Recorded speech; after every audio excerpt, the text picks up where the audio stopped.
Welcome to Inside Plaistow. It's my pleasure to welcome you, our guests, and our candidates who are seeking the position of Selectman for the town of Plaistow.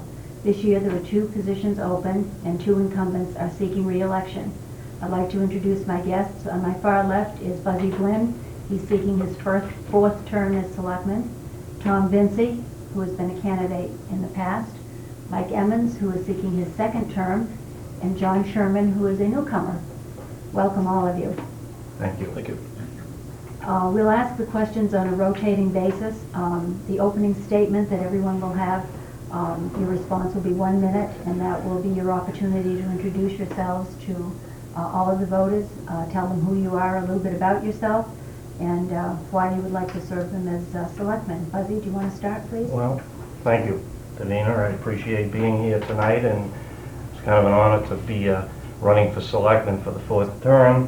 My name is Charles Blinn, and my nickname is Buzzy, as everybody knows me. I've been married 38 years. I have 3 children. I have 5 grandchildren, and I'm very proud of the fact that most of them live here in Plaistow, which makes it real important for me to run for Selectman or stay in office or be involved with the town. I guess the only thing I can say is the experience and the hard knocks that I've gone through over the 9 years and dealing with many selectmen and many issues. I think Plaistow has become a better town, and we're very financially fit that we never was before I took office. But I would appreciate that maybe tonight I can show you that I'm qualified to be a next selectman. Thank you. Thank you, Buzzy. Tom? My name's Tom Vinci, and I too have been married 29 years. I have 2 children, a boy and a girl, both living in Plaistow with me. I'm a salesman on the road, and I've been that for the last 30 some odd years. I'm not new to the town of Plaistow as far as serving for them. I was the town auditor for 6 years. I was on the budget committee for 12 years, and I was the chairman of the revaluation committee for 2 years. And I'm seeking re-election here because I feel that the town of Plaistow could use my skills, and that's it. Thank you. Mike? Thank you, Davina. My name is Mike Emmons. I'm currently the chairman of the Board of Selectmen, and look forward to serving another 3 years. The 3 years that I have served has been an honor to serve the town of Plaistow. I have a long history of serving Plaistow. I've had 8 years on the planning board and 10 years on the budget committee. During that course of time, have done several things to help the efficiencies in here at Town Hall. I started a website that many people have seen. I think I just hit 10,000 hits on that website, and I'm proud of the work that I've done there in trying to bring information to the general public that isn't generally available to everyone else. I have grown a lot over the 10, 12 years that I've been part of Plaistow. Been living here for 18 years, and I hope I can get your vote for the next 3 years as a selectman. Thanks, Mike. John? Thank you, Davina. My name is John Sherman. I'm a 28-year resident of Plaistow. I've been married for 29 years, and I'm a lifelong resident of New Hampshire. For the last 12 years, I've served on the Budget Committee, and 6 of those years I've been chairman of the Budget Committee. I think during that time I've shown that I'm fair, honest, and I have shown leadership with integrity while I've been on the Budget Committee. I'm also very involved in other town affairs. I've been involved as a coach in the recreation program for 14 years, 7 years as a Little League coach, and 7 years involved in the girls softball program. I look forward to serving as for the next 3 years as selectman in the town. I think that I bring a lot of experience that the town of Plaistow can use. and I'm looking forward to improving the operations of the town on a day-to-day basis, and also looking into the future needs of the town to offer a good strategy on what we need to do in the future and help our residents feel more pride in living in the town of Plaistow. Thank you. Thank you. Tom, we'll ask you to respond to the first question, and you have, 45 seconds for your response. What is your view of the role and responsibilities of a selectman, and what would your one goal be if you were to be elected? Well, I believe that the selectmen are the ones who set the policy and work with the town manager to put that policies to work. I believe that the selectmen are responsible for looking towards the future and making the town's future operations more, what would I want to say, making goals for the future, okay, through the town manager. Town manager is responsible to run this town, and the selectmen are there to set the policies. And I believe that's the major role of the selectmen. Where we're going in the future, I think we have a lot of things that are coming up in the future with this town, some major issues that I believe that the selectmen have to plan for. And the cash oil situation still isn't at an end. We have elderly housing projects that have been proposed that we haven't addressed yet. Low-income housing.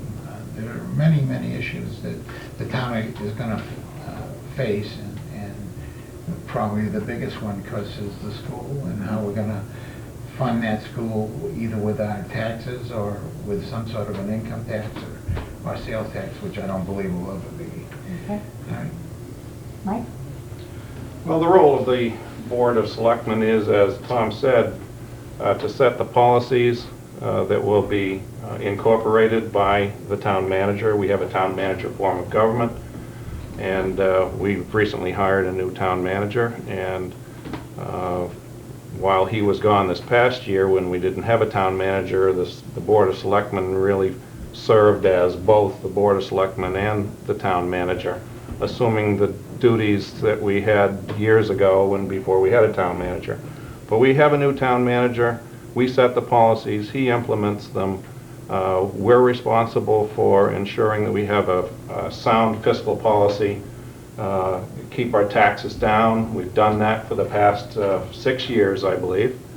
And I foresee that the future will be much of the same. Thank you. Thanks, Mike. John? Thank you, Davina. The role of the Board of Selectmen, I think, needs to be more strategic than it has been in the past. I think the Board of Selectmen have sometimes gotten involved too much in the day-to-day dealings of the town, and I think that's why we have a town manager. I think the most important short-term goal is for the Board of Selectmen to fully support the town manager and offer him the kind of direction that he needs in which to manage the day-to-day operations of the town. I think we have a good person on board, and I think he'll be successful, particularly if he has the full support of the Board of Selectmen. Thanks, John. Buzzy? Well, I think they said it really well, and I heard all the views, and I kind of concur with what they said. But I've always felt, at least I feel, the same way. I think a selectman's role isn't what it used to be when we didn't have a town manager form of government, and I believe that it's changed. And I think what a selectman does is reach the people, work out their needs in their future as far as their homes, their land, and their needs. I think that's really important, and I think a selectman should oversee a town manager only because it's really important, because really we are the governing body, and that's really important. But I think that right now, and I agree with John, that we do have a new town manager. I'm reluctant to say sometimes, because I went through a hard time getting that position filled, and how we lost our other town manager. But I think that now we're coming together, and I think that selectmen need to deal with the people's future and the land and their property and the values of their property and their families, and I think that's important, that they can reach us at all times, and I think a selectman should be very visible to all the people in Plaistow. Thank you. Thanks, Buzzy. Mike, the next question's to you. Do you support the proposed salary increase for selectmen from $1,000 to $2,000 per year, and why? Yes, I do support the increase, but there's one reason only. It is an honor to serve as a selectman, whether it's for nothing. There has not been an increase in the selectman's salary since 1969. That $1,000.69 is worth $5,000 today. The reason that it's on the warrant this year is simply because it's been discussed over recent years, past years. I think even Tom suggested last year that we should be putting in a warrant article. We did not. And it looks like we don't appreciate, the fact that we're doing this job for $1,000. That's not the case at all. That's not why I put the warrant article forward. It's just simply your opportunity to say whether or not you think the Board of Selectmen deserve a raise. If not, that's fine. We'll still be here. Thanks. John? Thank you. Yes, I support the increase in the selectmen's annual salary. I look at it, excuse me, not as so much as a payroll kind of thing as just an offsetting of costs. Serving on the Board of Selectmen, you incur a lot of costs in terms of mileage or other expenses. And I look at that increase as mostly to offset expenses, not so much as a payroll situation. I'm in favor, whether I'm elected as selectman or not, I'm in favor of the increase. It's the right thing to do. Okay, me? Well, I think I'm getting paid too much now, but if the will of the board over the years has been talked about that an increase was needed, it finally came about. I guess I'm in favor if we have to go with the board. I don't think it's the money, it's the position and the situation that we find ourselves in, and we are going out, as Mike said, to the public, and hopefully you'll make the decision if it warrants it. But it's certainly not for the money. I think it's the love of the town and the caring of what we have to do. I do it because I enjoy it, and I've learned a lot being a selectman, so who knows, maybe I owe you. So that's it. Figure out how you're going to pay that back. Yeah, well, I was thinking of paying it back in a couple of weeks. I already have. Yeah, really. Clinton-esque, huh? Mm-hmm. Tom? Well, I am definitely in favor of the pay increase. I believe that the job should have some situation where they are paid for their services. I mean, their time, they spend a lot of time on town policy, and not necessarily is it more or less a pay, but the respect of the job deserves to have at least something decent. And I mean, we're not talking a huge amount of money. We're talking $2,000 a year, okay? And when you figure out that the selectmen probably serve 2 to 3 days a week, and times 12, months, what are they getting? $20 a show, or $20 for a day's work? An episode. And it really, it's just the respect of the job more than a pay. And I believe we should make it more. If you look at towns in Massachusetts, I mean, the job is paying $10,000, $11,000, $12,000 and higher. We're very low compared to other towns around us. That's why we all came to New Hampshire. Right. And we're all paying. Yeah. And we're all paying. Yeah. But I mean, at least the people need some sort of appreciation, and I think that's what that pay is for. Thanks, Tom. John, the next question is to you. Do you support the proposed land swap to accommodate the new recreation facility, and why or why not? Yes, I'm very much in favor of the land swap. The piece of property that the town is looking to acquire is a much more practical piece of land to put the recreation facility on. It is next to the road, and it won't require putting a long road in across another piece of property. One of the biggest things that it's got going for it is it will cost a lot less to develop than the existing piece of property.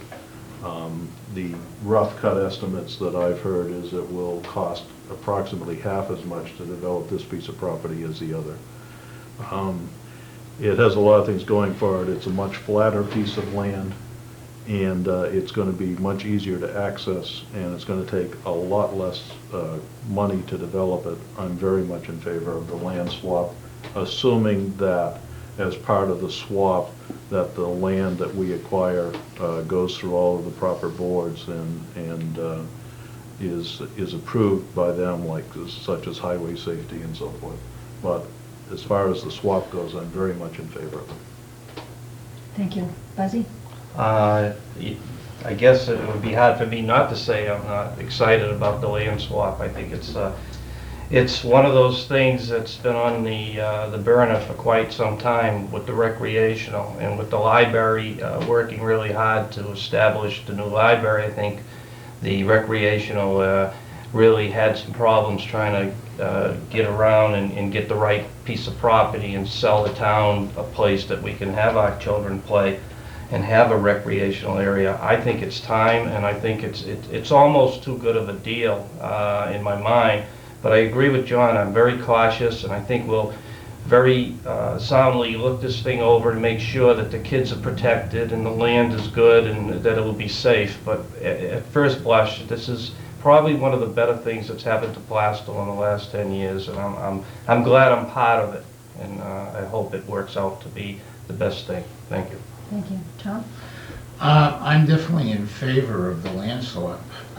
After looking at what we had gone through in prior years, as to what it would cost us to put roads and all the objections of everybody as to the safety of the road and whether or not you could put a road through what we had, and now getting a piece of land that's flat, it's near the road, needs less money to develop.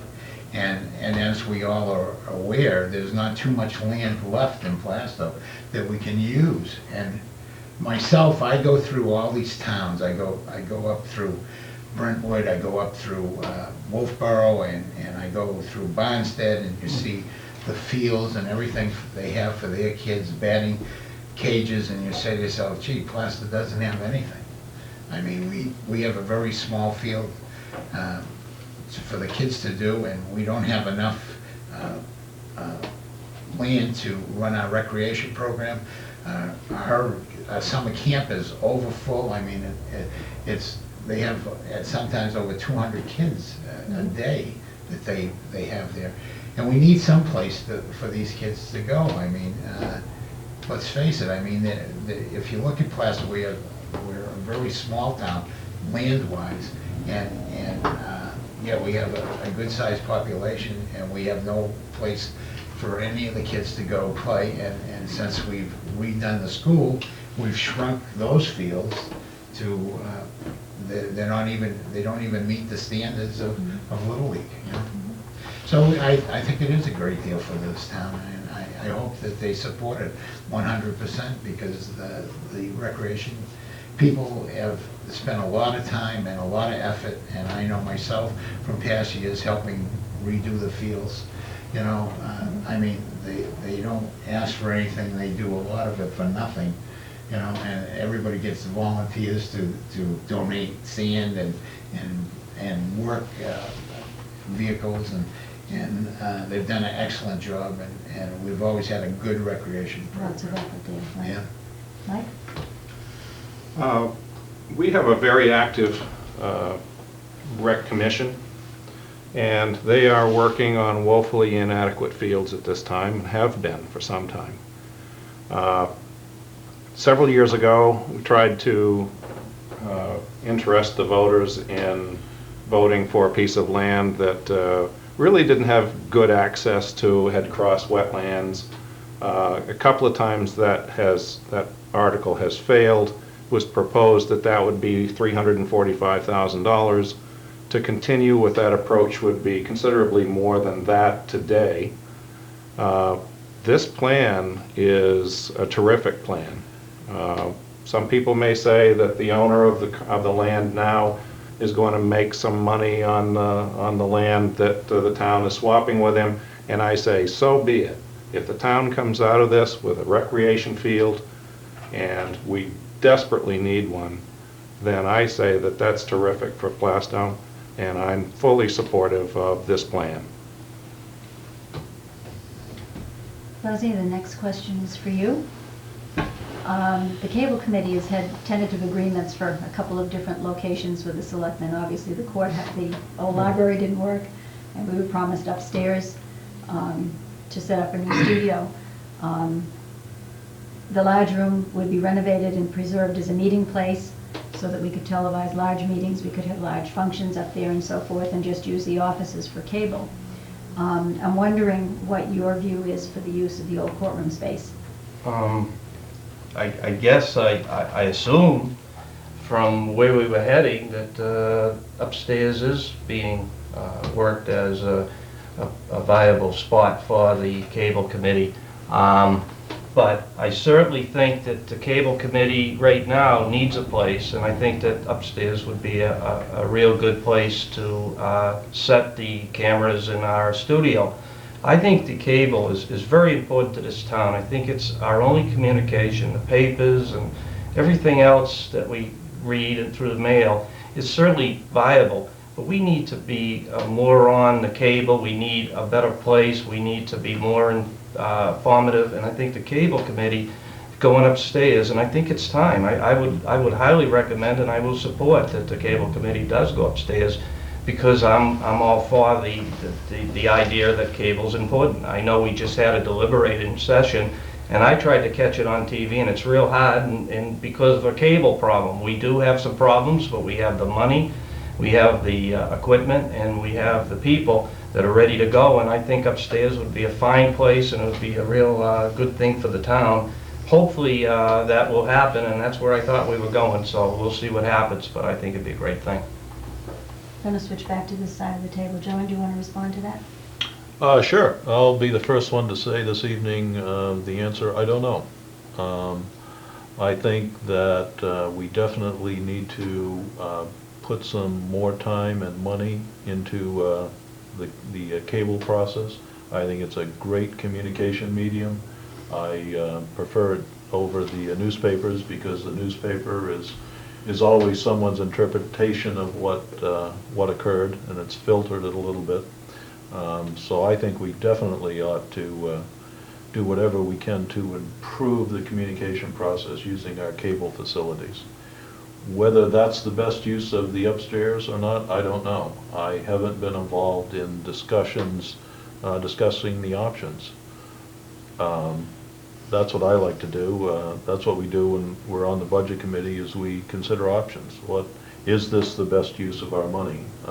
What is the cost of using the upstairs in some other manner? I know a couple of years ago it was put forth that we should install an elevator in Town Hall so that we could have access to the second floor. That seemed to cost a lot of money and wasn't looked upon favorably, but I think we ought to look at that again. I'm not saying I'm in favor of it necessarily. What I am saying is I'm in favor of considering all the options, laying out the possibilities, talking about the costs, and figuring out what the best use of that area is upstairs. It's a very nice area. It's a large area. We certainly ought to use it, and we ought to take a look at all of the offices here in the town hall and figure out the best way to utilize them. So my short answer is I don't know, but I'd like to hear all the options about what we can do with the upstairs. Tom? Well, I feel that the cable situation in this town has always been an asset to this town. One, it helps people who can't make the meetings to get informed or be able to tape the meetings. And the Cable Committee has had several promises. We had a very nice studio over on 125, we made a settlement with the cable company, and we've lost a facility to hold meetings and to hold programs that we could use to let the people be more informed. And now we had the old library, which they decided to give to the courthouse, which I was kind of against, but now it's a courthouse, and they've moved out of upstairs, and I think it's time that we get a first-rate cable system and cable operation in the town hall. And I think we should take and split that situation like some of the plans that have come up, and use that facility now for the cable committee, and also redo even what we have here. I mean, if we want to do a program like this, we used to be able to have 2 nice big cameras, and you know, we had good sound system, and we're not able to do that. We have all the money, but we don't have the source to do it. And I think that's kind of sad for a town this size not to have a first-rate cable system, because we have all the pieces, but we don't have any place to put it. Especially since we were one of the pioneers. Right, yeah, you know, I mean, we'd like to, we've offered it to the school, we've offered it to the library. I mean, we have all these nice facilities. Actually, we have a nice facility in the library. We can't use that facility for something that's an asset to the town. Mike? Cable has certainly been going since I've been involved in town, and it is an excellent medium for people to find out what's really going on, rather than reading misquotes from the newspaper or the filters from the reporters or whatever. But it has had kind of a shaky history over the years. We were comfortable in a studio. Then we talked about possibility of adding a building onto the library when the library was being designed. But at that time, the committee was looking at building it in the school, and we were on a good track to have it installed in the school until the school had their money problems, and our cables, our studio went down the tubes as a result of it. It was then to move into the old library building, but that was tentative, and we knew that we were in the process of talking about the court possibly going in there, and the court was going to have priority if they wanted to do that. And in fact, after 10, 12 years of chasing around a site for a court, they finally did go in there. As for upstairs, the first plan was that basically the cables would get the whole upstairs. In fact, we brought in an architect to look at possibly restoring it to its old condition. Aesthetically, that would be nice. Practically and economically, it would not. At this point, we're talking about both the cable going up there, taking over some office space and some of the open space, but we are also talking about other offices moving up there.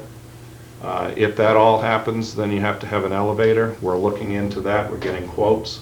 We're getting quotes on a chair that goes up the stairwell. There's a variety of things that we're looking into, and we will continue to look into those options over the next year.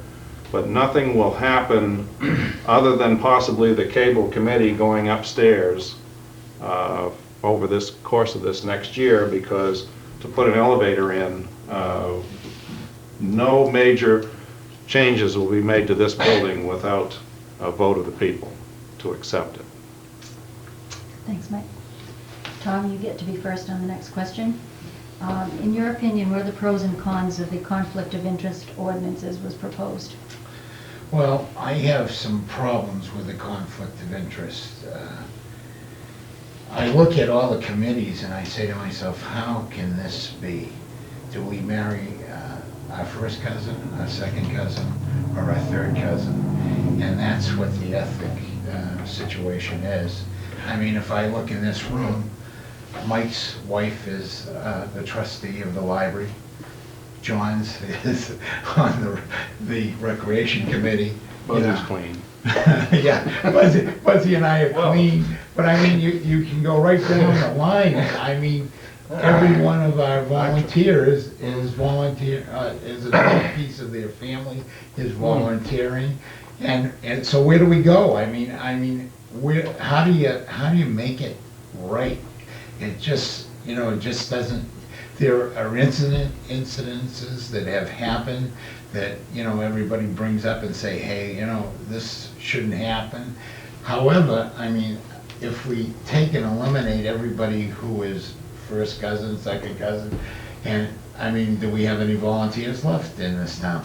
I mean, this year we were looking at the budget committee, and I said, I thought of John, I thought of Chief Savage's wife is on there, I mean, there are so many people who are interactive in each committee.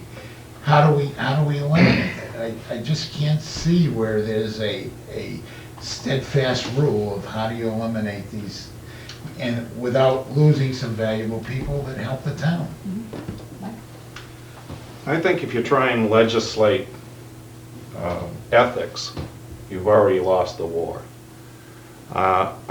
First of all, I want to say that the committee that we had this past year, a dozen citizens who were not part of any boards in this town, spent hour upon hour, multi-hour meetings twice a week to come up with the ordinance that was presented at the deliberative session. There was a lot of work that went into it.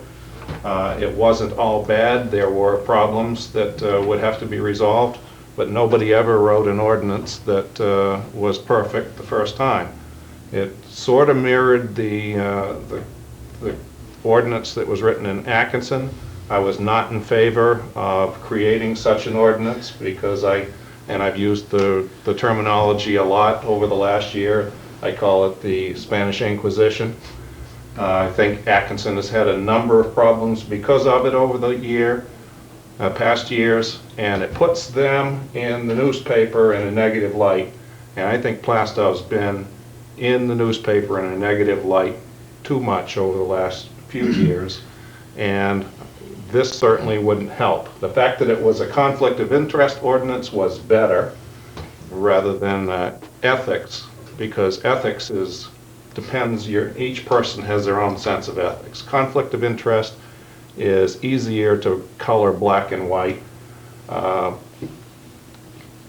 We put it on the warrant because one of the new members from last year came on the board sensing that we needed, that there was some concern about ethics in town hall. And we said we would put together a committee, and whatever the committee came up with, we would put it on the warrant. This is what they came up with.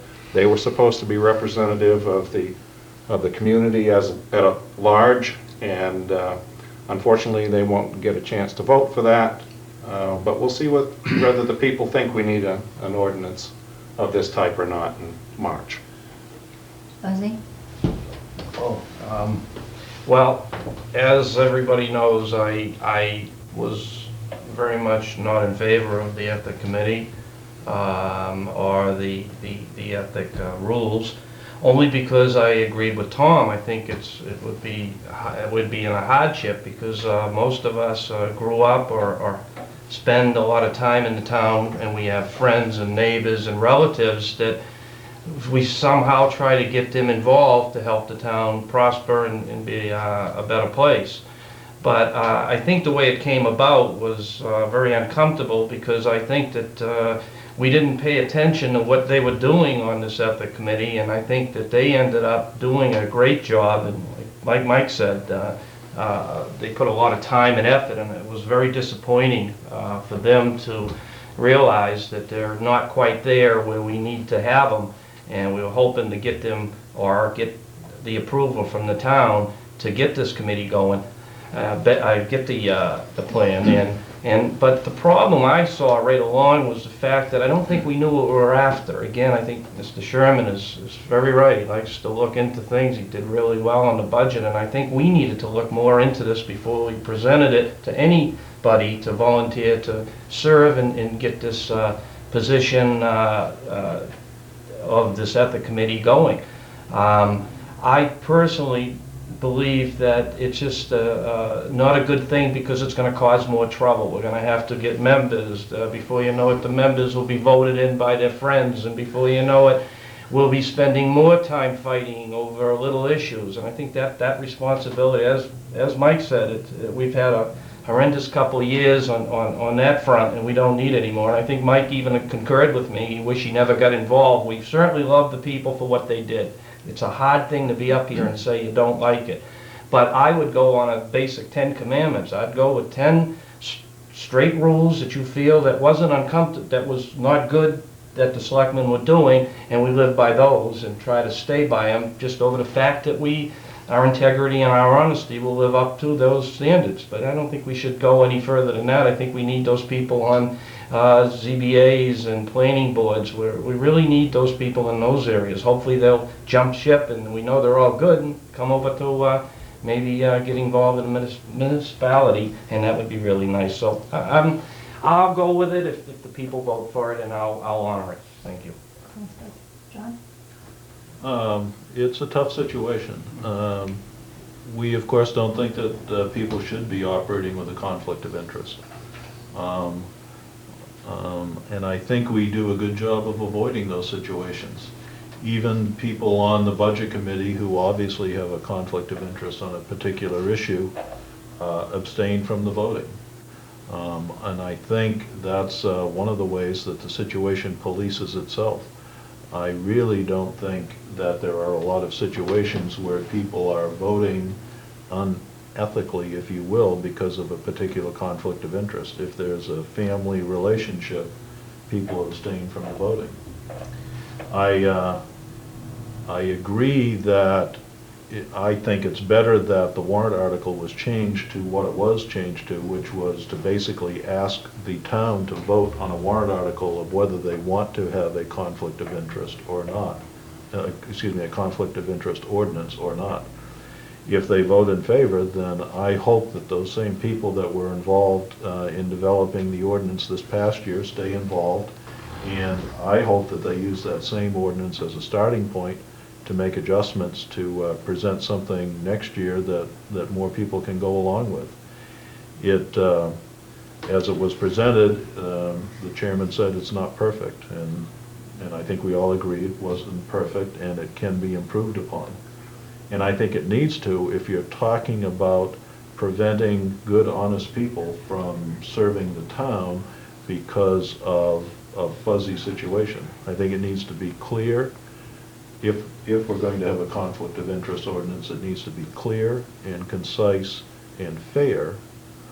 And I'm not sure I've seen situations in the near past where a conflict of interest ordinance would have resolved the problem. Perhaps there have been some, and I'm just not aware of it.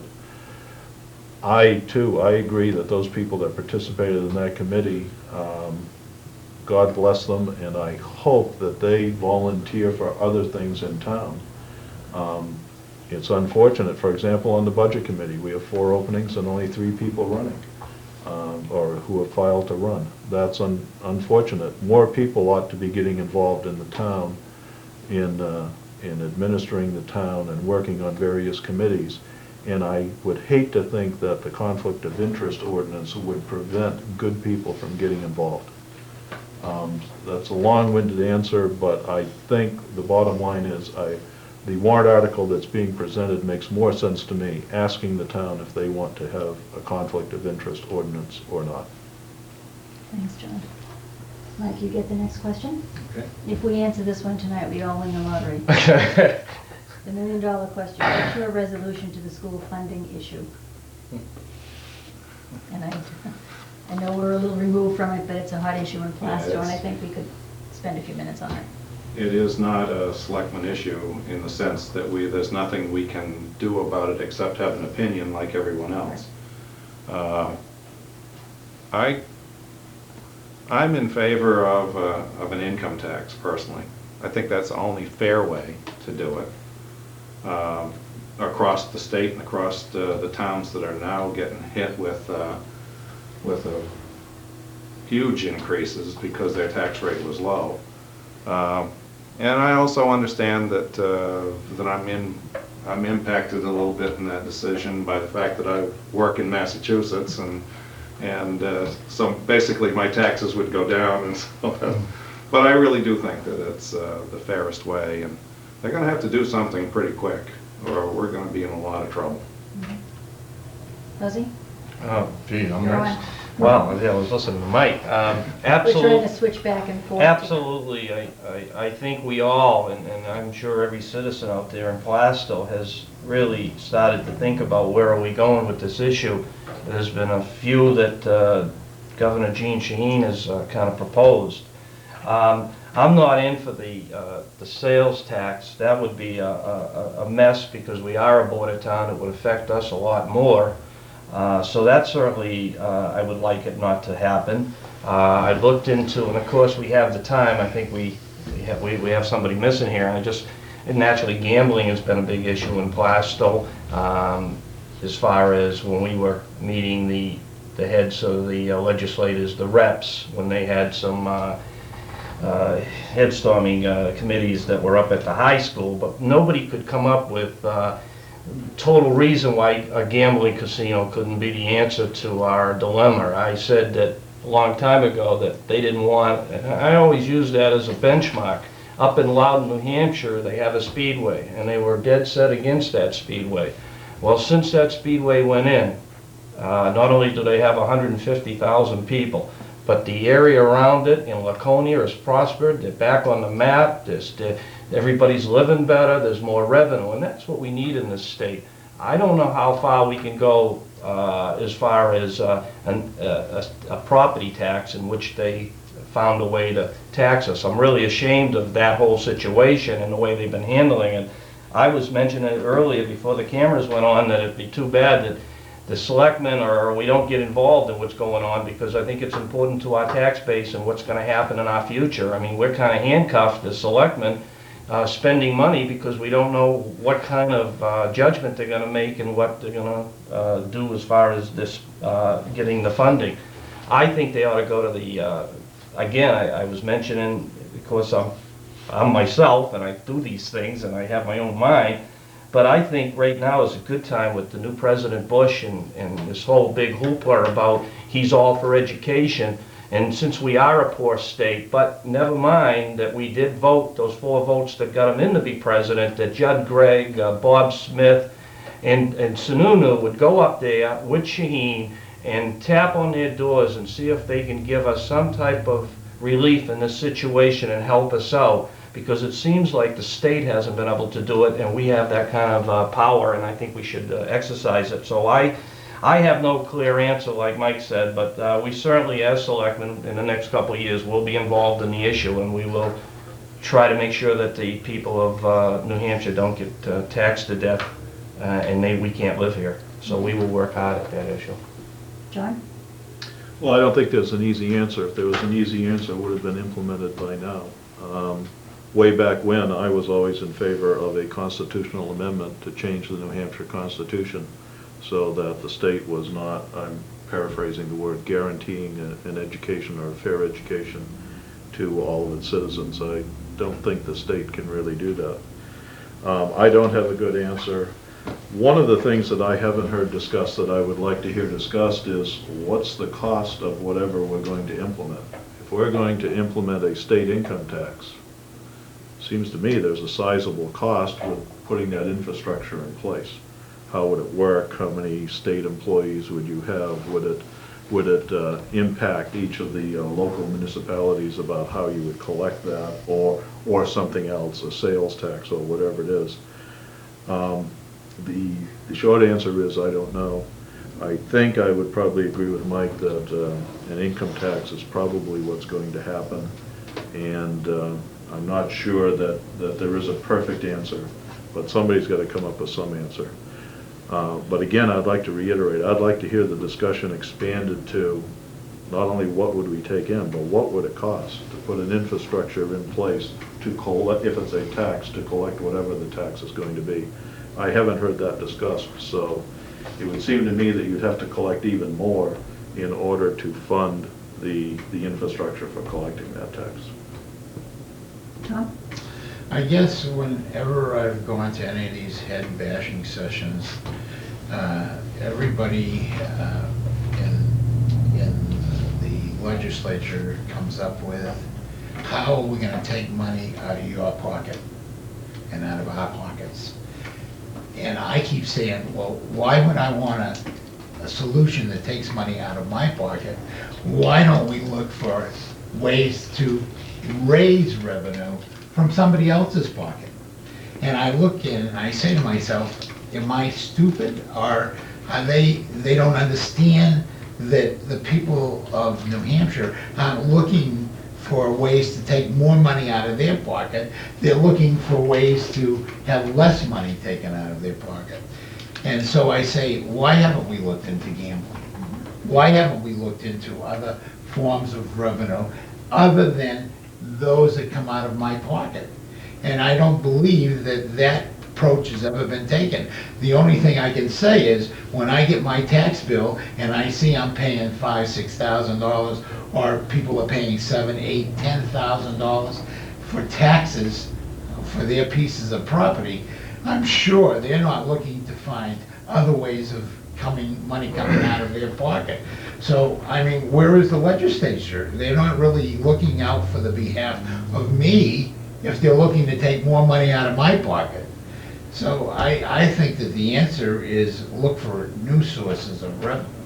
And based on what I've seen here, and what I've seen in Foxwood and other places, and I mean, we were down to Mohegan Sun a couple of weeks ago, and they're building on a 24-hour basis a hotel 34 stories high, and I mean 3 wings, and you say to yourself, there must be no money in gambling for these people. And the state of Connecticut received, I think it was $450 million from them.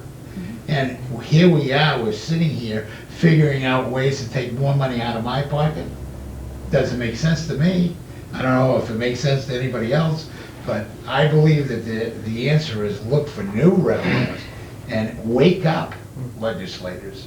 Wake up, government, you know? I mean, and I don't want to put it in the racetrack like they were talking here. I want to put a high-class operation.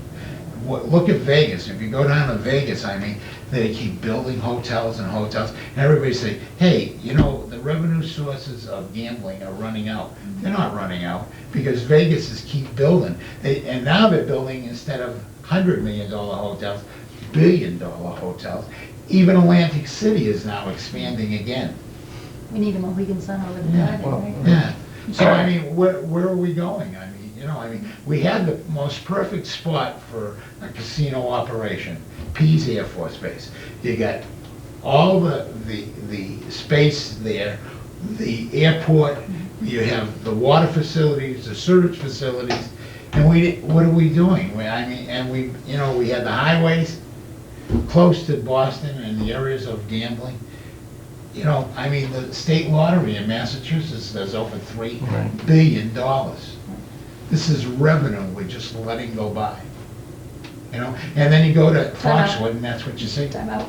Just and you said we could have a few minutes on it, and I'm sure in gambling, Tom and I, and it's always kind of weird because we always thought that way. I always found it uncomfortable being in the state of New Hampshire and seeing that people from other states are coming over to get liquor, tobacco, scratch cards, there's dog races, it's all gambling. I just don't know where, and you're talking a cure-all. You're talking more revenue, better living for the middle part of the state, or up in the woods, up in Lincoln and up in that area. As he said, there's a couple casinos that there's no buildings from here to Boston. It's better looking and better manicured. And that gambling is a way of life now, and boy, I certainly think it could really do a lot for this state, because whether we get done this school situation, this state is in trouble financially. So we solved it. Right, but, well, I think we did. We gotta put up a building, huh? Right. I'll bet you $3. On what's this, on rebuttal? Your Just opinion. jump into it. I thought I gave Oh, it. did you start already? Yeah. Okay. Like, Okay, so I we're can all set. Rewind. Now all the gamblers are gonna vote for us. No, except I don't have any problem with gambling. Yeah. There's a concern that it brings a bad element in. Yeah, my mother, my father, your mother, your aunt. Well, you said bad element. We know about But them. I don't. We I still don't see know if those I same go along people. with that. Yeah. And you know something, we run a bus to Foxwood through the recreation, it's always full. It's always full. People just- I mean, my mother is. Yeah, but they don't like Pioneers. Every time they run a trip, they have to turn people away. They just don't have enough buses to bring everybody down. Just think a relief would happen if we had a And the real funny part source about of it is- income other than what we have, and what we could do for our schools and our towns and our municipalities to build better and safer places and better roads, and that's all available, and if we don't get there first, it's never gonna be there, because Mass is fighting like heck to get one in, and I believe that would be a good thing. John, you get the next one. Okay. Do you believe we should offer incentives to senior citizens that would allow them to remain in their homes on a fixed income during retirement? And do you support the HUD-sponsored elderly housing project? Two-part question. Two-part question, right? First part of that is absolutely yes, 100%. I've been thinking about that for years personally. This past year, my mother passed away, and so I became even closer to that issue than I had been.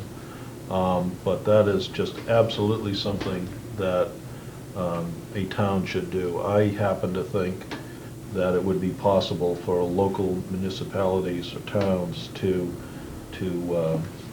help take care of their elderly much better than they do now, whatever that meant. I know tax abatements is one issue for the elderly, but there are a lot more things that we could do.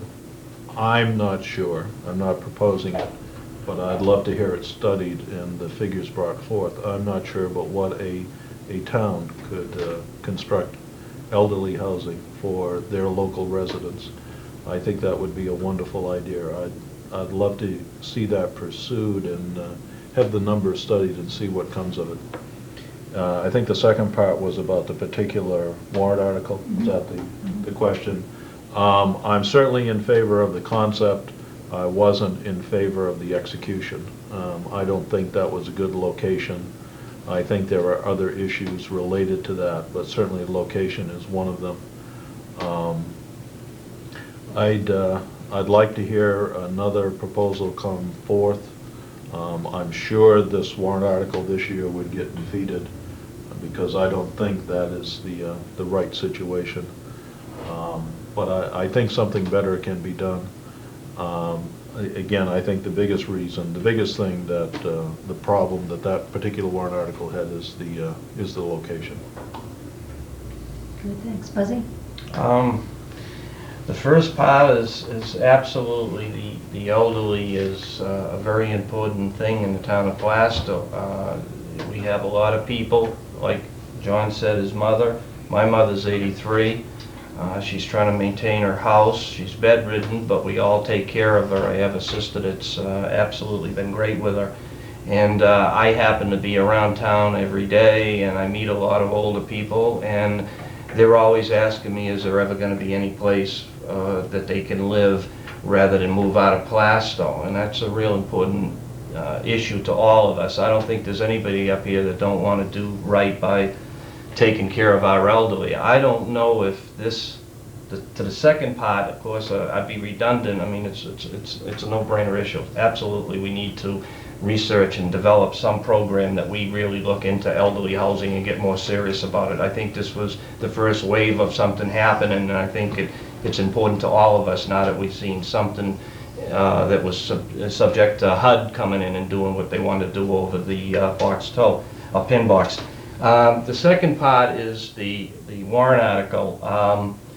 I honestly don't think that I'm really up on the information of what that really proposes. They said in 40 years there'd be other people moving in and possibly families. I don't know about 40 years. 20 years I can almost hope that I'm here, but 40 years is beyond my mind. But I certainly think that sometimes we're responsible for now. It's nice to look into the future. But I thought that the area with the trains and some of the process engineering was going to be a detriment to that site. But I didn't see them really seem to get nervous about that. I think it's a kind of a cavity in town. I drive by that area, and I really want to see something in that area. And I think that if you go up Main Street, just like what the library did, there's no more property in Plaistow, just like the rec. I hate to say this, but, you know, I think we could revisit that. I think the money that they offered was not really in best interest of the town. But I honestly think if they believe that they could do something, and they assure us that we could get a large majority of our elderly, and hopefully we could be the first one to send an SOS to them and let our neighbors know and see if we can get the first, you know, some type of a program that we would be assured of certain things, and we weren't. And we hassled that, Mike will tell you. It was a very touchy subject for all of us. But I think that over in that process area, other than selling it to an industrial or another eyesore, I think that this would be a nice place. I always like the beauty of the town, so I always kind of think, I always like doing my trees and making my property look good. And I think that if we revisited that and take a good look at it, whether we do it again or go with any type, but I think we might want to look at that, and I would like to get more information, and I'd like to have other towns that's had it to let us know how it's worked out for their community. And then maybe eventually, like I said, revisit it, and maybe we could come up with a consensus, and maybe there'd be more offerings for that land, and maybe it could be a good thing. I certainly think it's noisy, but I think it's so centrally located and so easy to get in and out of that area without traffic or major problems. I think it's a nice place, and I think we have that available, and for some reason, I hate to say it, I think with the I mean, they would know what to do about the way they build it and orchestrate the damage control as far as noise and pollution or anything. But I think it'd be beautiful when you drive up there and see that, and to think our elderly have that. But we got to be very cautious of the HUD, because it's had some bad experiences. Thank you. I saw you, Could you Henry. read the first part of that again? Yeah, do you believe we should, oh, sorry, wrong one. Do you believe we should offer incentives to senior citizens that would allow them to remain in their homes during their retirement years? And then second part, do you I get the support the HUD project? I guess the first thing that struck me about the first part is that it was a generic statement about a stipend or something for people, for elderly to stay in their homes. And I guess I'll be the first one to say that you got to be cautious with that, because many times it's your elderly that have the money. And they can many of them can very easily stay in their homes, probably better than the non-elderly in many cases who have kids, and they're having trouble staying in town. For the elderly who are having trouble maintaining their homes, I don't think it's right that they should lose their homes. And in fact, we offer tax abatements for the elderly who meet the criteria of low income. So we're already doing that. And you know, every year you have to look at whether or not you need to increase that amount. I know in many cases we've got senior citizens that don't pay any taxes on their home because they meet the criteria, and I think that's only fair. The second part about HUD, I think it is the job of the Board of Selectmen to look 40 years down the road and look at the impact of what the decisions that we make now. And I think that's what the board did when Mr. Grand Maison came before the board asking that the Board of Selectmen put a warrant article this year to give the land to that project. And in many respects, we're sitting there arguing against motherhood when you're talking about elderly housing. But I think the board made the right decision. We thought about the impacts downstream. Obviously, the site is not the best in the world, and I think that was a real player in things. They want to be centrally located, I can understand that, but I don't know of any land that's suitable for them centrally located in town. There might be some further out. I'm in favor of elderly housing, but not if it's going to mean that eventually you've got one-bedroom apartments and you've got low-income families coming in with 4 or 5 kids, It just creates its own set of problems that we'll have to deal with later. Thanks. Tom? I have to agree with Mike on that situation because I believe we have the abatement programs intact and set that will help the people who can afford. Not that it can't be improved, but I believe that we have started that program. Whether I'm in favor of HUD, I see that anytime the government is involved, it kind of puts like a red light in my mind as to, is this good for us or is this good for the government? And the government success rate has not been very good in any of the things. I can remember when they started ripping down all these businesses in Haverhill, and they were gonna redo this, and guess what? It took many, many, many years and still hasn't got to a point where we can say, gee, that was a good idea.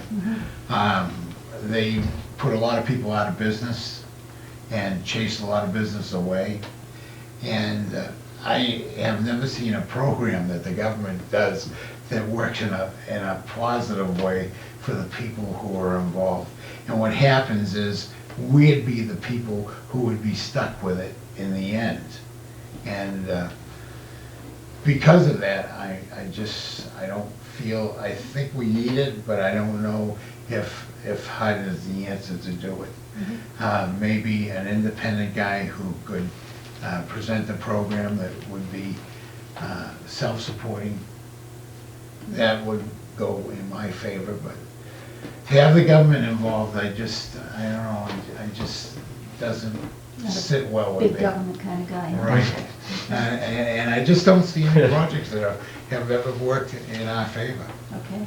I'd like to just make mention at this time that we do have another candidate who is unable to be with us.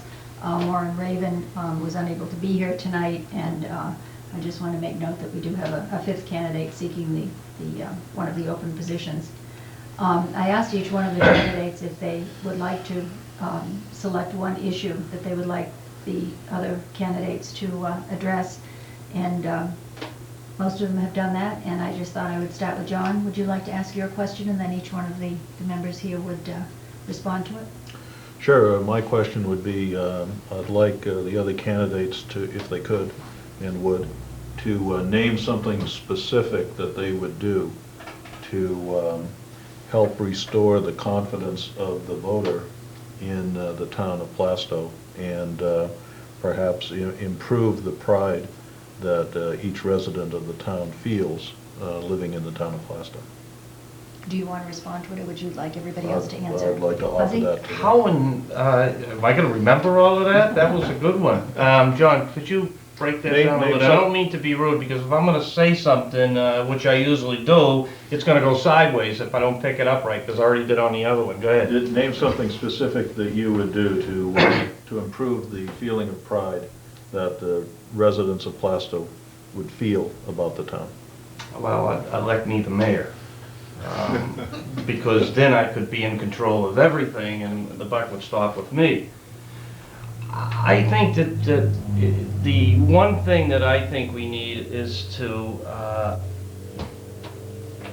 take control of making the Board of Selectmen a 5-man team and really work on issues in workshop atmosphere.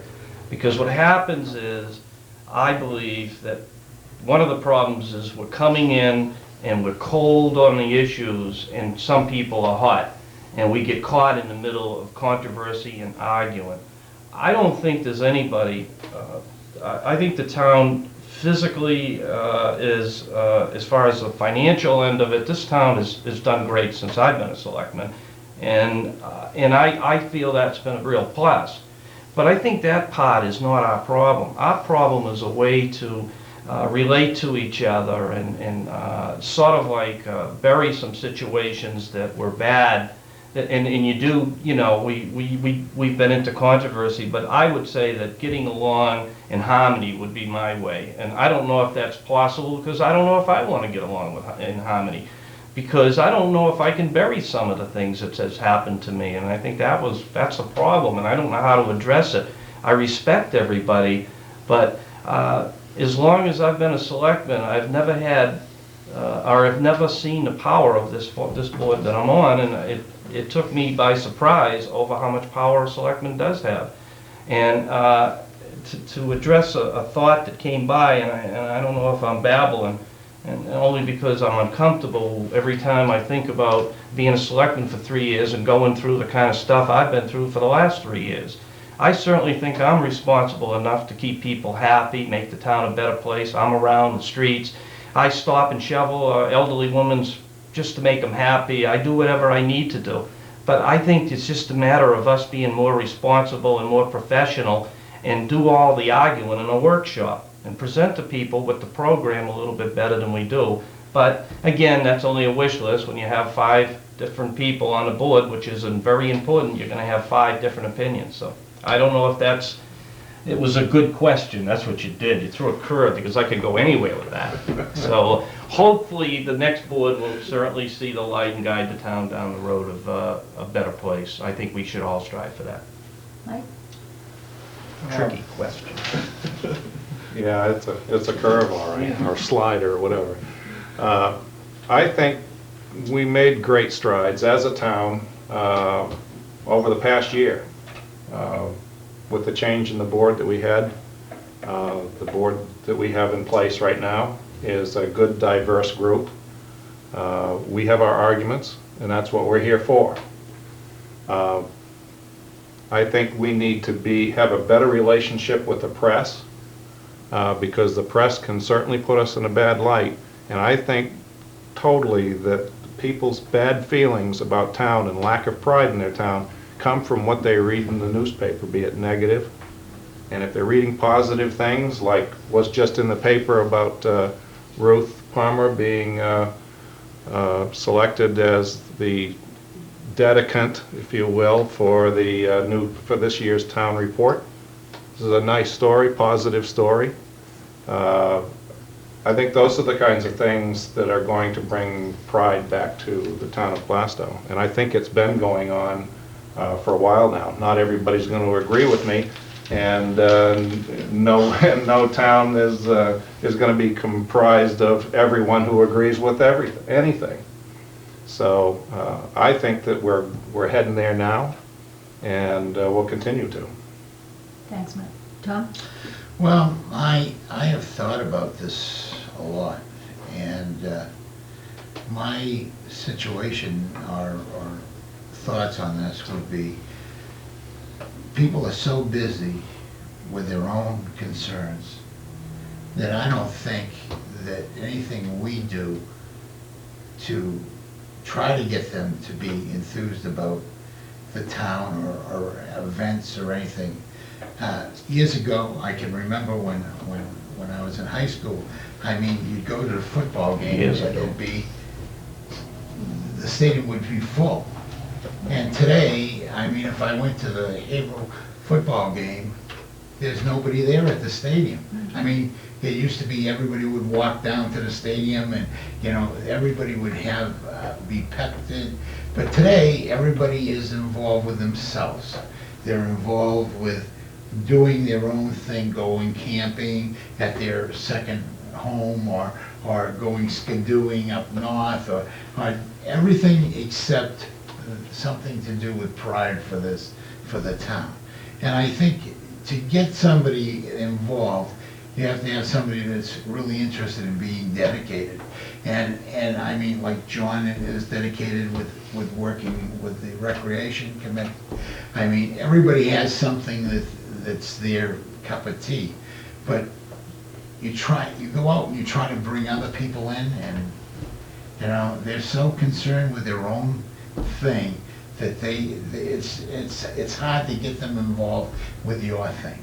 You know, and my thing is I like to go out and put projects to different people who want to do something.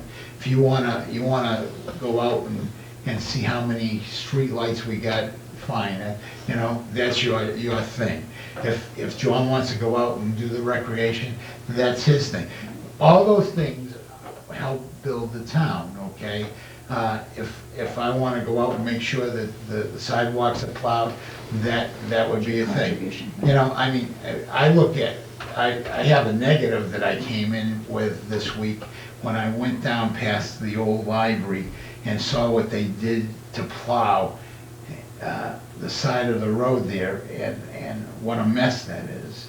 And yet, when we had the library there, we couldn't shovel a path for the kids to come up from Paula's school. So, you know, I mean, where are our priorities? Our priorities are far from, I mean, how can you be enthused over that? I mean, we're enthused that we got the court there, but now we've got a traffic problem. You can't get by there, you know? So, I mean, everybody, I mean, might be a negative to me, a plus to him, a negative to him. You know, I mean, and how do we get everybody involved? That's the We question. do if we get you mad, This is true. okay? Everybody's involved if I'm mad. If I'm mad, everybody's involved, okay? Because everybody's gonna face what I'm gonna say. Buzzy, did you prepare a question? I was just trying to think as this format's set up, I've always had a hard time because I certainly like to debate. Because I think that's important, because I feel as though, being a selectman for 9 years, I think that the newspapers, and I am rebutting Mr. Edmonds on what he said, and he's absolutely right. Over the last year or so, there's a lot of stuff in the paper about our town, and I think John has been ashamed, and a lot of other people. But I want to tell you, I was on a board that didn't write anything, didn't put anything in the paper, didn't air our laundry. It was other people from the outside or whatever you might think. But I believe that I never wrote a letter to the newspaper ever making an issue over the right and wrongs of what went on. I think that the responsibility of people, or the Board of Selectmen, have got to create the honesty and integrity and keep it away from the public, because what it did is it ruins people's lives real quick. And whatever comes out of somebody's mouth in the papers becomes a real responsibility. And I find it very bad that I was involved in that kind of thing. And that is probably why I'm running, because I thought I could walk away happy, but I'm not going to walk away happy knowing that this kind of stuff was done, and now everybody wants to walk away and say, well, the world is wonderful, everything's beautiful, we got plenty of money, we're a good town. Well, the point is there's always checks and balances and arguments, but I know I was part of it. I was crucified. I probably had the worst 3 years of my life, and I can remember paper after paper after paper. When we were looking for accountability, we were nailed, Mike, and the former selectmen didn't do a lot of rebuttal. They just kept tearing them apart in the paper, and our former town manager, sliding them all the way. That's unconscious. So if it comes down to changing that, I hope we learned the lesson, because I think that's what did it. I have a lot of pride. I'll put my pride to anybody in Plaistow, New Hampshire, hands down. I think that selectmen's responsibility is to make people happy and enjoyable. I understand that, but they want to know what's going on, and they want to know the truth. And the truth is not being said to them. We can't keep hiding around. We need to change our ways. And I just feel as though that what John asked was good, but I don't know where I would go as far as I feel uncomfortable when I hear that, because it's a nice idea, but I was beat up over 3 years over that type of thing, and I just feel bad that it happened, but hopefully we learned by our mistakes. So. The question you had, Buzzy, you had She asked wrote me it to down. include was, what was the biggest issue, in your opinion, is facing Plaistow at this time? So, let's see, let's get back to John. Do you want to answer that first? Facing Plaistow now? Right, currently. I think the first thing that needs to happen, I'm not sure it's the first, I think it's already in process, is we need to get the town manager involved and up to speed on all the issues. But more importantly, we need to support, the Board of Selectmen needs to support the town manager fully. And I think that'll go a long way toward improving the day-to-day operation of the town. Obviously, one of the things I think in the town is that we don't have any emergencies. I read the paper about other towns and some of the things that they're facing, and Sanborn wants to eliminate the budget committee, and the Salem Selectmen went to court to overrule what the budget committee had done. I mean, those are serious issues, and we don't face those kinds of issues in Plaistow, fortunately. But to me, the first thing that needs to happen is the Board of Selectmen and the town manager need to form a cohesive unit in managing the day-to-day operation of the town, helping restore the feeling in the public that this is a good town, that it's a well-run town, that we have a lot of good employees. And I think if we do those kinds of things, then I think we'll see the volunteerism and the participation in different committees come up. It breaks my heart that we don't have enough people willing to be involved. There are 4 openings on the budget committee, as I said before, and only 3 people filed. I think that's because there isn't enough pride among the citizens to want to get involved. And I think that's the most important thing that the Board of Selectmen needs to do in cooperation with the town manager to get out the message that this is a great place to live and that we're committed to making the Plaistow a better place to live, and that we are going to appropriately manage the day-to-day operations of the town. I think that's the first goal. Me? Well, I think there are several issues in this town that are still a problem. I think the cash oil thing hasn't been finished. It's not even We're close. just looking for one. That's your biggie? Oh, okay, yeah. Well, I would say that that's still a major concern to this town, and where it's going and how it's spreading. I mean, we look at cash, and there are issues there that we may be responsible to pay some of that money. Hopefully not. Yeah, I mean, it's a super fund situation now. And I haven't seen a lot of progress out of there, I mean, they've moved a few things, but they haven't done any major work over there. And that is still a hot spot to this town. I mean, we don't know how far that will spread. We don't know how far down it'll go. I mean, and that we don't know how much of the dump is also affected, the water tables over there. So, I mean, I think that's an issue that this town is going to be faced with until it's completely cleaned up and out of our hair. And then we don't know how much it's gonna cost us to fix it. And that's the one that scares everybody. I mean, you talk about the school, I mean, if are we faced with $10 million worth of payments on that, what are we faced with this project? I think it started out as a small issue, and then it got bigger and bigger and bigger, and now, what are we looking at? Well, I guess I've got to agree with John. There really aren't any big, huge issues. If you'd asked me 3 months ago, I had agreed with John and the town manager needed to get in after the year I spent as chairman of at least half of it without a town manager was most difficult and took a lot of my time, both here and at work, my paying job. I think groundwater is a major issue. Protection of the groundwater, not necessarily because of cash.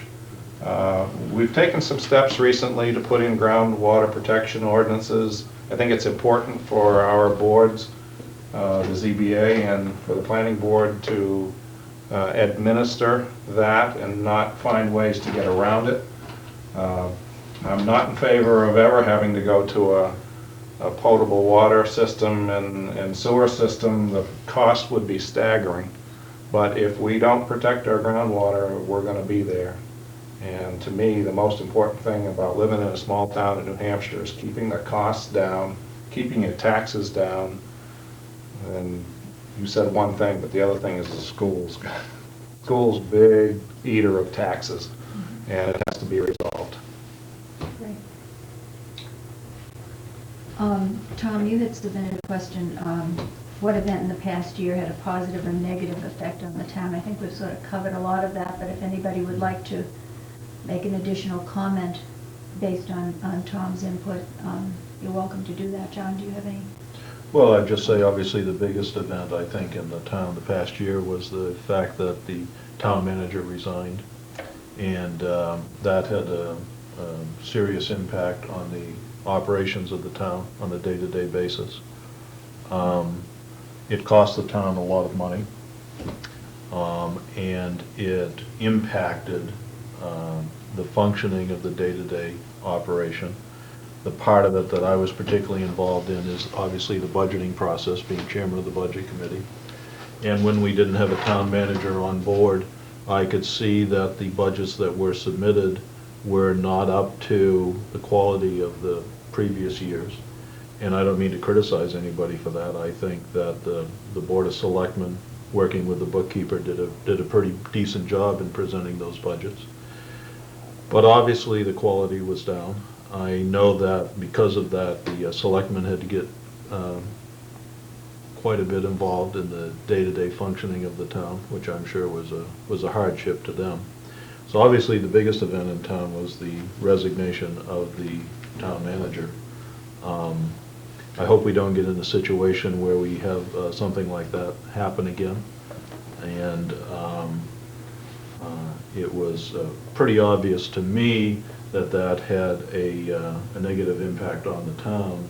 I think it affected people, how they felt about the town, and it cost the town a bunch of money. Thanks, John. Fuzzy?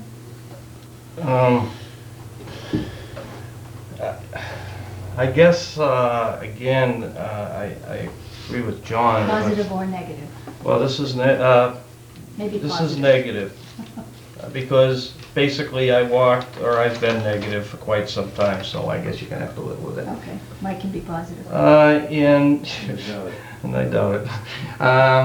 I think people have to see us as what we believe in and how we feel, and I think that being a selectman for 9 years, I've shed some feelings about whether they like me or not. I know what I'm all about, and I know my responsibility, and I know my code of ethics. He was right. The town manager leaving the post, resigning, Bob I hired. I also was involved in Whitman resigning, and we went on a search. And we were without a town manager for 6 months, and it's a lot of responsibility. But as we went along, I felt as though that being without this town manager and what happened during that ordeal was devastating to me, my personality, my convictions, and my honesty and integrity. I don't know what's right or wrong, but he never resigned, he was fired. And when that happened, I was held under a gag order, and the town was held subject to spending a lot of money. I happen to think that we could have ironed it out. I understand there was some situation there that, and I probably am breaking a rule, and I'll probably lose my position. But I don't want to be a selectman in this town if people don't want me to be honest and sincere. And I just think it hurt me, my family, and everything that I had to do. It was a terrible time for the town. And anything that really fell upon the town during those 6 months was put upon ourselves. We had a very strong town manager. He was doing his job. He didn't see eye to eye. We did the MRI study, and things started to hit the fan. And I think there was a hunt for him, the Red October, and he got it. But for the integrity of my friend Bob Belmore, he would have never left this town stranded. The man is still unemployed.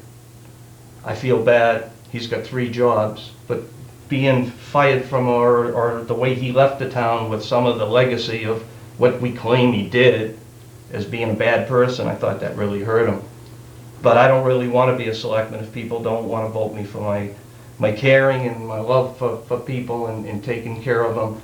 I know it was a bad thing. I know we have to move on, and I'm willing to do that. I just think we have to own up to it, and I'm not happy, and that stuff, I don't know if it's going to change. because anytime something like that happens, that's a real responsibility. And you're talking $70,000-$80,000, and we're fighting over nickels and dimes, and I saw that, plus the town, we lost good employees, they're confused, they were lonely, there was a lot of deception there, and I never, ever, ever, ever, ever want to be gagged for the fact of saying if you say anything, he won't get paid. So I feel real uncomfortable with that. I know it's probably not a good thing, it's the typical stuff that maybe Mike says we got to get away from, but I can't move on until I tell what I feel, and I think that we lost a great man, and I don't know if I'm after this situation with what went on with the hiring of this new town manager, the worst I've ever been involved with. It's very uncomfortable. I didn't like it. It was tainted, and I'm here to be part of a board, but I'm telling you, I'm going to keep my eyes open, and I'm much stronger and much more tougher than I've ever been, because I am a loyal citizen, and my family's here, and I will never let anybody do that to anybody again. I will step on it as quick as I can. So, and I apologize to anybody. I do like the people. I have a big heart for even Mike and the rest of the board, but they did a bad thing there, and I hope that they feel bad for doing that, because I would never do that to such a person that brought this town from a $39,000 in our fund to the new town manager walking in here getting how much? Close to 70,000. We got 2 million in the fund. The town was running good. The only thing he was ever doing was asking for more accountability, more bang for the buck, and he was a workaholic. Why? The best. It was such a tragic thing, it hurts me. It's very hard for me to go on, but I will, because I believe that I can heal. But I can't heal if I keep this in my stomach, and I apologize if I hurt anybody's feelings, but I do care about Plaistow, and I think that there's a lot of good people, and I commend Mike for a lot of good things he does, and he made a decision. I think it was wrong. I think it hurt the town, but I want to move on, and I want to deal with Plaistow as a town. Thank you. Oh, my turn.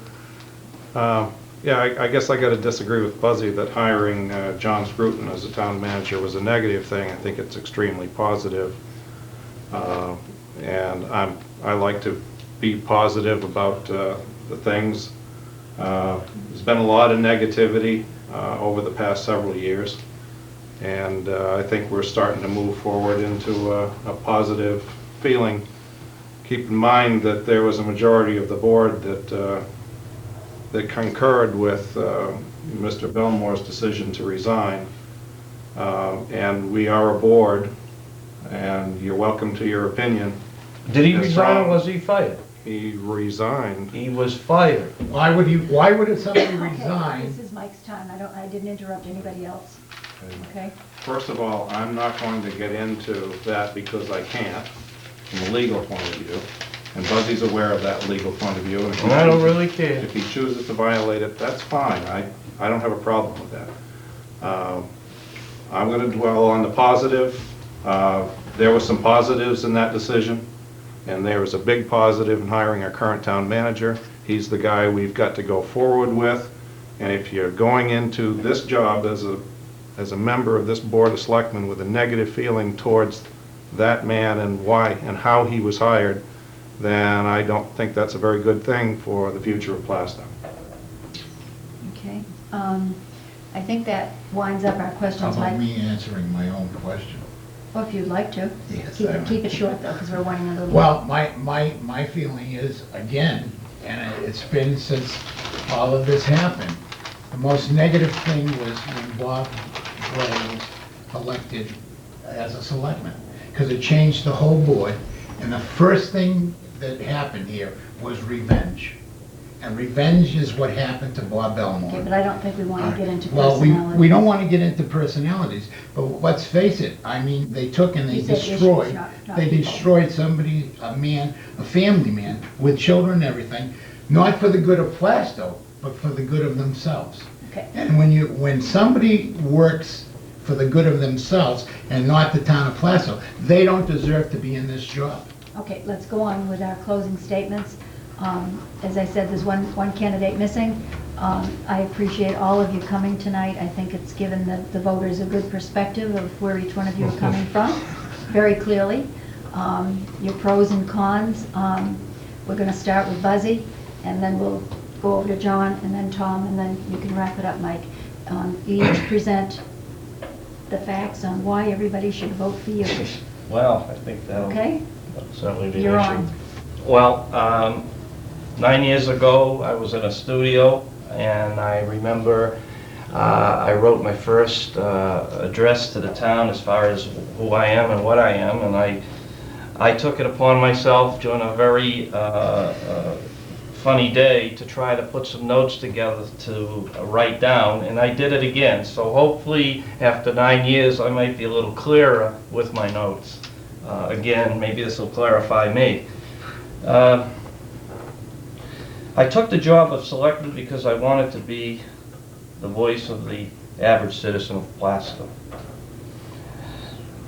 I was a regular guy, and I've always spoke to the people without using fancy words or great grammar. My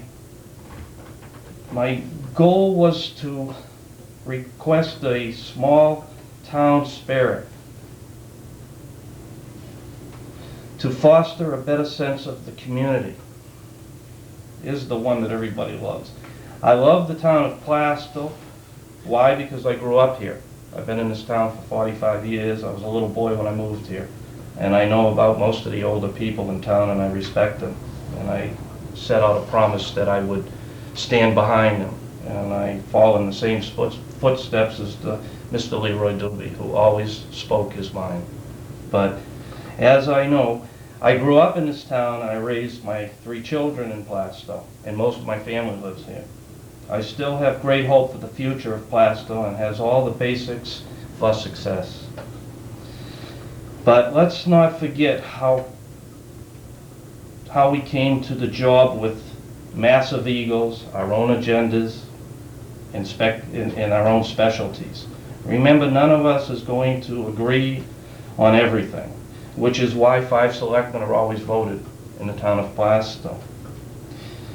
There was a quote that always caught my mind, and I thought I'd write it down, and I don't know if people understand it, but I'll read it. Discontent is the first step in the progress of man. I think I fall into that. But to put that down, I take a lot of pride in being a selectman in Plaistow, New Hampshire. It took a lot of guts after 9 years and 3 years budget to give up my family again, and I propose to do that. I think I'm stronger, I think I have more ability, and I got the guts to stand up for my rights, and I will not be pushed around, and I will look out for the best interest of this town. I think I add a different perspective. I'm not the most well-rounded guy or a scholar, but I believe that if you went to my business or you knew my friends, you would realize I'm exactly what you see. I'm a lot tougher off camera than I am on, and when it comes to this town, there's nobody, I believe, has more pride and love that I have for Plaistow, and I hope to be your next selectman, and I hope you vote for me. Thank you. Thanks, Buzzy. John? Thank you. As I mentioned before, I don't believe there are any emergencies in the town of Plaistow. We really have a well-run town, I think, on a day-to-day basis. We do need to improve some things, but we're not in bad shape at all. Other towns are in much worse shape, and my heart goes out to them. I've been the Budget Committee Chairman for 6 of the last 12 years. During that time, the tax rate has dropped each of the last 6 years. That is, the town portion of the tax rate has dropped each of the last 6 years. I'm certainly not responsible for that myself. A lot of people are responsible. All the members of the Budget Committee, certainly the Board of Selectmen, and the town manager, and of course the voters. But I think during that time, what you've seen is we've been able to present a good budget for the town where each of the town departments can offer the level of service that the residents of Plaistow appreciate and expect and are willing to fund. And during that time, the tax rate has been under control, which is a terrific compliment to all the members of the Budget Committee and the Board of Selectmen. I think during that time what you've seen is my style is fair and honest, and I think I'm a good communicator to the public. back when we used to have what I would call a real town meeting, I think people saw that I was the person that would stand up and try to explain the issues, even if my explanation went against what I happen to believe. I'm a big fan of presenting both sides of the question to the voters so that they can make a decision. And I think my reputation is to do that, and I'm very proud of that. There are a few issues that we talked about earlier I just wanted to follow up on. I think we do need to do something about the town hall, about what we're going to do about the upstairs facility, and a bigger question, what we're going to do with all of the town hall offices. But I think we need to keep in mind that there's a longer term, there's a bigger plan, and we need to keep that in mind as well. You know, when we update our master plan, what information are we going to get from that that'll help us look beyond our nose, look out into the future to figure out what we're going to need for facilities. Speaking of the elderly, again, that's something that we need to do something about. We can talk about that any kind of housing should be in the center of town, and I guess I'd ask you, what's the center of town? My experience with elderly is that there are things they need to do. They need to get to the post office. They need to be able to get to the stores and do some shopping. And I don't know where you would build elderly housing that would make that convenient. You need to have sidewalks that people can walk. If not, then they need to have cars, and if they have cars, then being in the center of town isn't quite as critical. But there's certainly something that we need to do for our elderly in providing housing so that they do not have to leave the town and so that they can live with dignity. Going back to the land swap for the recreation fields, I believe that is a very good thing for the town to do. The town needs more recreation facilities. I'm very close to that situation because I coach, and I coach in many of the towns in the state.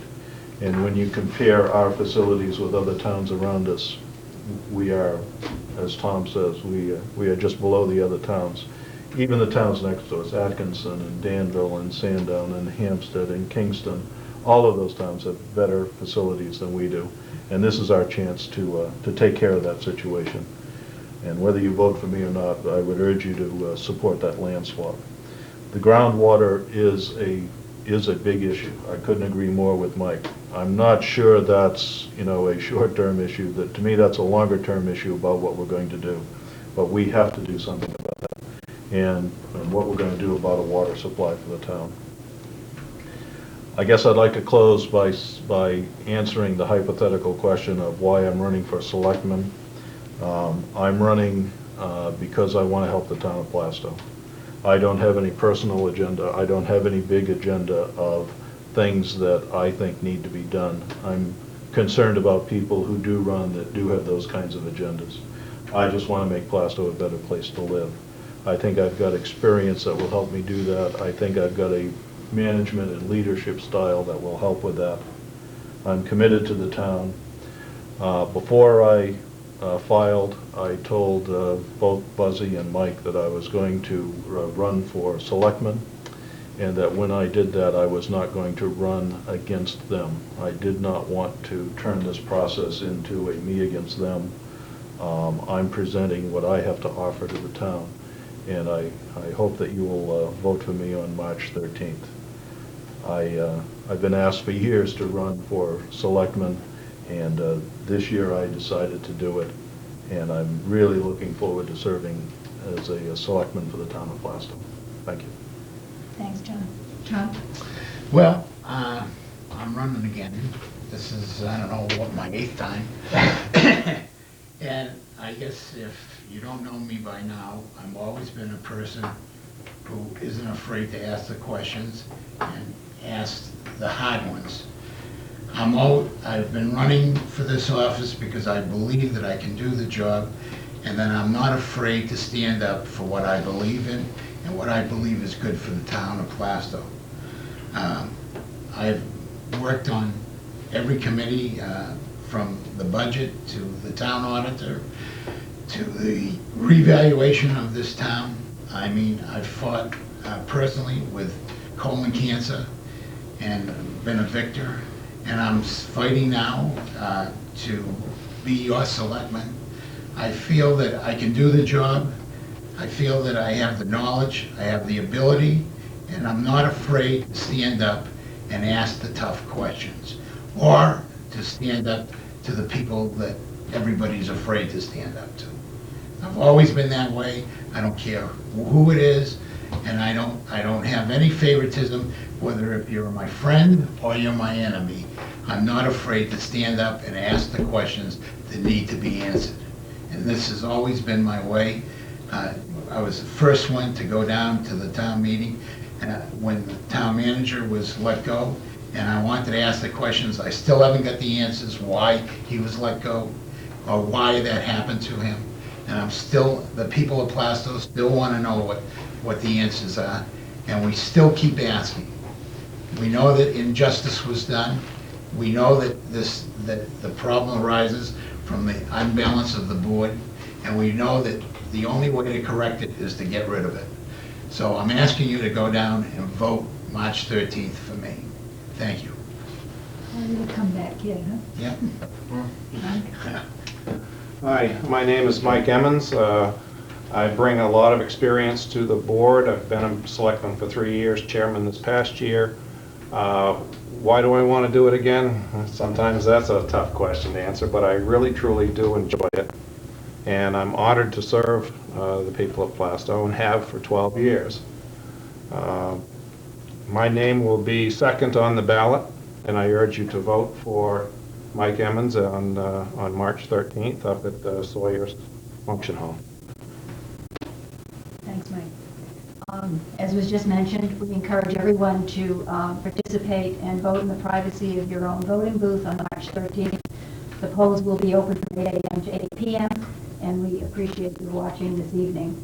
We hope we've shed some light on some of the topics that are of interest to the candidates. And from inside Plaistow, I'm Davina Schmidt, and I appreciate you watching. Thank you again. Thank you. Thank you.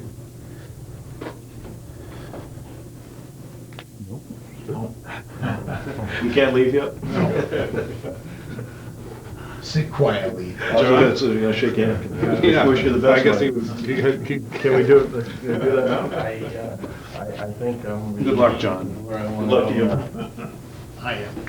Good luck, John. Good luck, Tom. Wish you the No best. power, but that's Thomas? Good luck. I know Good we- luck. If you want these guys, you're gonna need it.